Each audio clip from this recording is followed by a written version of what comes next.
Eluru MP పుట్టా Mahesh Kumar drugs వ్యవహారం రాజకీయంగా దుమారం రేపుతోంది. ఎంపీ పుట్టా మహేష్ పై తక్షణమే కఠిన చర్యలు తీసుకోవాలని వైసీపీ అధ్యక్షులు దూలం నాగేశ్వరరావు డిమాండ్ చేశారు. యువతకు ఆదర్శంగా ఉండాల్సిన ప్రజాప్రతినిధులు ఇలాంటి అసాంఘిక కార్యకలాపాల్లో పట్టుబడటం సిగ్గుచేటని మండిపడ్డారు.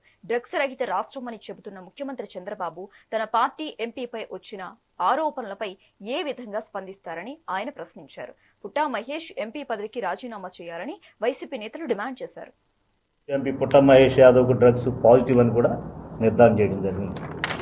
ఇది పోతే ఇలా ఈ రకంగా ఈ పుట్టా మహేష్ యాదవ్ గారు గౌరవ పార్లమెంట్ సభ్యులుగా ఇక్కడ ఎన్నిక కావటం, ఈ ఎన్నిక అయ్యేందుకు ముందు ఎన్నికల్లో ఆయన చెప్పినటువంటి మాటలు పెద్దలు చెప్పినట్లుగా ఆయన చెప్పినవి ఏంటంటే, ఈ రాష్ట్రం అంతా ఆంధ్రప్రదేశ్ అంతా కూడా డ్రగ్స్తో ఇక్కడ ఉన్న యువత అంతా కూడా నాశనం అయిపోతున్నారు. 2107 మంది ఇప్పటికే ఈ డ్రగ్స్ వల్ల చనిపోయారు. నాకు ఓటేసి నన్ను గెలిపిస్తే డ్రగ్స్ లేని ఏలూరు పార్లమెంటు నేను ఇక్కడ మీకు సేవలు అందిస్తానని చెప్పడం జరిగింది. అంటే ఎన్నికల ముందు చెప్పిన మాటలు ఎన్నికలు అయిన తర్వాత ఏమిటంటే కేవలం ఈ డ్రగ్స్కు బానిసలైపోయి, బానిసలు ఇవ్వటమే కాకుండా కొంతమందిని సుదూర ప్రాంతాల నుంచి కూడా తీసుకొచ్చి ఈ ఫామ్ హౌస్లో ఎంజాయ్ చేయటం అనేది వీళ్ళకు మొదటి నుంచి ఉన్నటువంటి ప్రధాన అలవాటు అయినటువంటి విషయం ఇప్పుడు మనందరికీ తెలుస్తుంది.